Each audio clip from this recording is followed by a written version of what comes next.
We are here celebrating the legend personality of mathematics.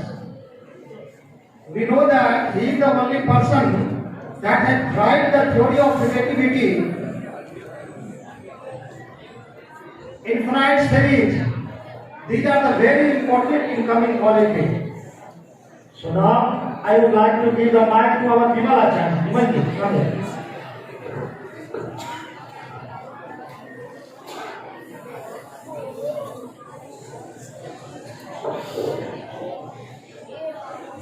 बहुत बहुत धन्यवाद श्रीमान।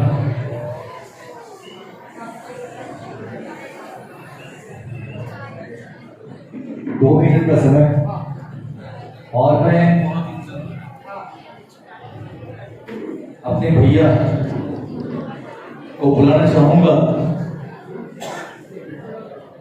श्री रामानुजन के बारे में बताने के लिए। आइए।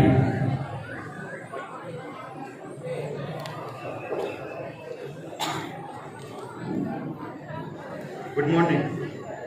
Good morning, respected principal. Good morning. Good morning, respected principal, sir, honorable guests, and all my dear teachers. On this auspicious day of Ramanujan Jayanti, I would like to speak few lines. And this day is also known as National Mathematics Day. Sri Ramanujan was a well-known mathematician. He was born in Tamil Nadu in Erode district of Coimbatore. He was a very poor. He was born in a very poor Tamil family. His father was generally a clerk in sari shop, and his mother was typical housewife, religious housewife. In a small town, Ramanujan attended many primary schools and achieved a distinction in primary education. At the age of 13, his focus is to attention the sum of geometry and arithmetic series, and in 1902. He created a method to solve quadratic and even exploit Euler constants. In the same year, he received the scholarship for his outstanding performance in his study, and therefore he got admission at Kumbakonam Government College. Ramanujan was a math genius. He always had a vision of scrolls of complicated math unfolding before him. He is referred to as Indian mathematician who lived during the British period and contributed substantially to mathematical analysis, number theory, infinite series, and continuous fraction. He had been described as by many simple persons with pleasant manner. His passion for mathematics grew more robust, and hence he excelled in the field of mathematics. And he was a very bright student in math, but he failed in other subjects. Once he got 100 out of 99 in mathematics and got 2 by 100 in history and 3 by in geography. This led him to depression, and it led to Vizag without telling his parents. 1 year later, he returned to his hometown and passed at first art examination, but again failed. Then later their parents realized and got married him as his old distant relative, Janki Amal. Further, he published a first paper based on Bernoulli numbers in Journal of Indian Mathematics Society and received a recognition and achievement. His hard work got paid off, and he was appointed as a clerk at Madras Port Trust. At that time, he became famous and throughout the Madras caught the attention of Cliff Griffith, who helped Ramanujan. Later, Ramanujan graduated from London and held a degree of science for research and highly composite number. However, his health deteriorated and was diagnosed with tuberculosis. He passed away on 26th April 1920. This was the major drawback for the Indian Mathematics Society. One of his famous poets, he said, an equation must nothing to be unless it expresses the thought of God. I repeat, an equation means nothing to me unless it expresses a thought. Thank you.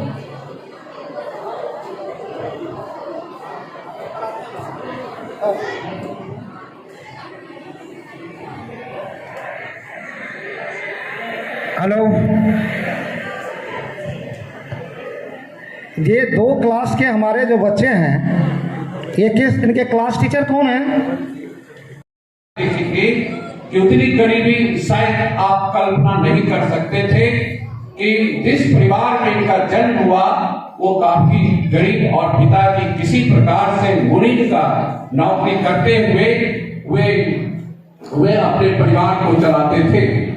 धर्म एवं संस्कृति जिससे हम लोग भारतवर्ष को जाना जाता है, हमारी संस्कृति को जाना जाता है, हमारे शिशु विद्या मंदिर की जो संस्कृति है जिसे जाना जाता है, उसी प्रकार का ये एक परिवार था कि धार्मिक आचरण एवं ईश्वर भक्ति, पूजा पाठ, प्रातः काल माँ के चरण स्पर्श के पश्चात कालिका स्वरूप श्री गणेश।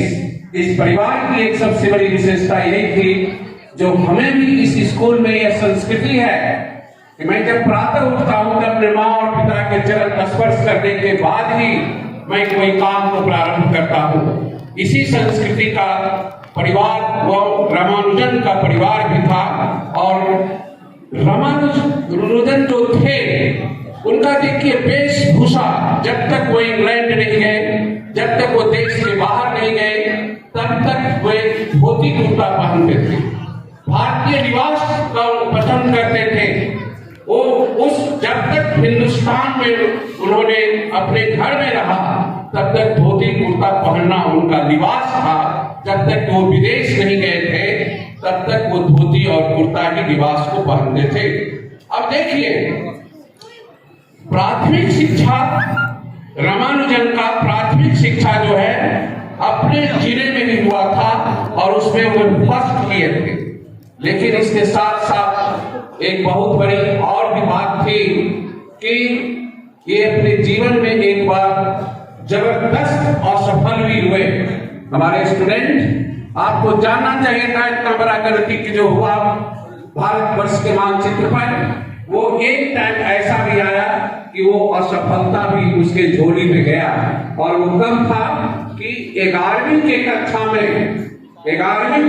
में वे अनुत्तीर्ण हुए थे, यानी कि फेल हुए थे। 11वीं की कक्षा में वे फेल हुए थे। मात्र चूंकि गणित में इंटरेस्ट था, मात्र उन्हें एक विषय में केवल इंटरेस्ट था, वो एक गणित केवल पढ़ते थे। असफलता इसलिए मिली थी कि वे केवल गणित पढ़ते थे और गणित पढ़ने के कारण उन्हें वो असफल 11वीं कक्षा में हुए और गणित में केवल गणित में बहुत अच्छे अंक 11वीं कक्षा में उन्हें प्राप्त हुआ था। तो आप देखिए कि 13 वर्ष की उम्र में वे शोध कार्य को प्रारंभ कर दिए थे।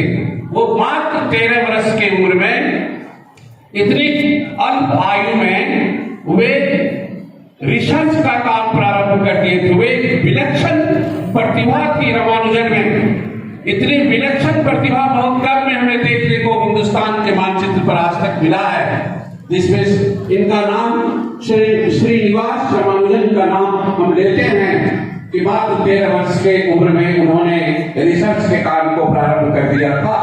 अब देखिए कि उनकी प्रथम शोध पत्र जो प्रकाशित हुई थी वो 1911 में प्रकाशित हुई। ये एक महत्वपूर्ण तिथि है। आपको जानना चाहिए कि 1887 में जन्म जिस व्यक्ति का हुआ वो 1911 में अपना शोध पत्र को प्रकाशित कर देता है, यानी कि अपने रिसर्च को प्रकाशित करता है। ये भी एक बहुत बड़ी घटना भी माना जाए। और आप ये देखिए कि कुछ दिन गरीबी के कारण वे कुछ दिन नौकरी भी उस वक्त किया कि गरीबी के कारण पढ़ाई लिखाई भी बीच में छोड़नी पड़ी थी। और एक बार 1912 से 30 रुपया प्रति माह में मद्रास पोर्ट ट्रस्ट में क्लर्क की नौकरी किया था। वे नौकरी किए थे 30 रुपया के महीना पर। वो ये मद्रास पोर्ट ट्रस्ट में, क्योंकि इतनी गरीब थे कि उनके जीविकोपार्जन में भी दिक्कत था, इसलिए वे क्लर्क की नौकरी ज्वाइन कर लिए थे 1912 में। अब आगे 16 जनवरी 1913 में एक बहुत बड़ा गणितज्ञ जिसका नाम था प्रोफेसर जीएस हार्डी, जहां से उनका यात्रा वास्तविक में प्रारंभ होता है कि हार्डी से मुलाकात, यानी कि एक हार्डी को गणितीय पत्र उन्होंने लिखा था प्रोफेसर हार्डी को, जो कि 12 अप्रैल 1913 में स्वीकृत हो गया, मंजूर हो गया था। प्रोफेसर हार्डी को जो उन्होंने शोध पत्र लिखा था, जिसकी मंजूरी मिली थी आपको 12 अप्रैल 1913 को, अब तक उन्होंने इंग्लैंड के लिए प्रस्थान किया था। तो तिथि थी 17 मार्च 1914।